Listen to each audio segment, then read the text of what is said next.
여러분 안녕하십니까? 6월 8일 목요일 BBS 뉴스입니다. 기후위기에 대응하는 각국의 정책을 살펴보고 사찰의 친환경 에너지 전환을 모색하는 포럼이 국회에서 열렸습니다. 이상기후에 대응하기 위해선 신재생 에너지 시설 설치와 바로 공양과 같은 불교식 실천 운동 등이 해법으로 제시됐습니다. 정영석 기자가 전합니다.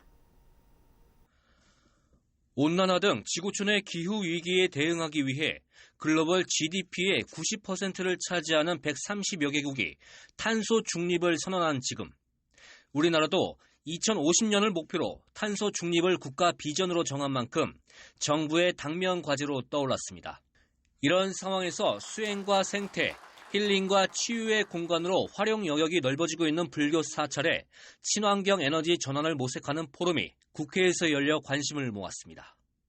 불교계가 친환경 에너지로 전환해서 에너지를 자급자족하는 이런 계기가 되고, 또 기후위기 극복을 위한 탄소 절감 정책 등 이런 분야에서도 우리 불교계가 선도적 역할을 해줄 것을 당부드립니다.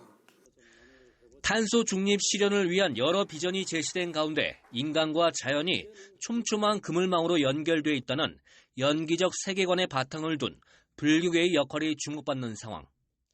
취사와 냉난방 에너지 사용이 많은 사찰에서 에너지 사용을 줄이면서 주차장 등 유휴부지를 활용한 태양광 등 재생에너지 설치가 해법으로 제시됐습니다. 과거에 형광등이나 이런 백열전구 설치되어 있는 것을 LED 조명으로 바꾸면요, 많게는 20%에서 50% 정도의 사용량을 절감시킬 수 있습니다. 굉장히 큰 부분입니다. 그다음에 LED로 조명을 할 때는 정부 지원을 받을 수도 있습니다.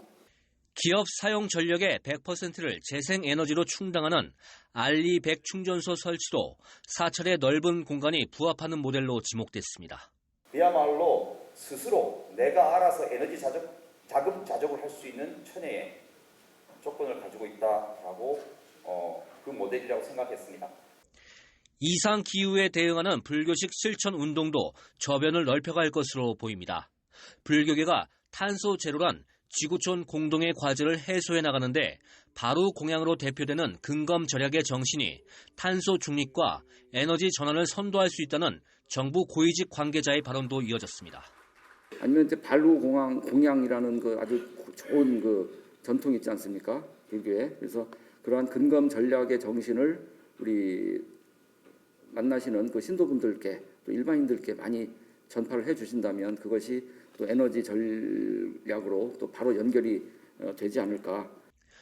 포럼엔 조계종 군종특별교구장 능원 스님을 비롯한 주호영 국회 정각회장과 국민의힘 조명희 의원, 주윤식 조계종 중앙신도회장, 이선재 BBS 불교방송 사장 등이 참석했습니다.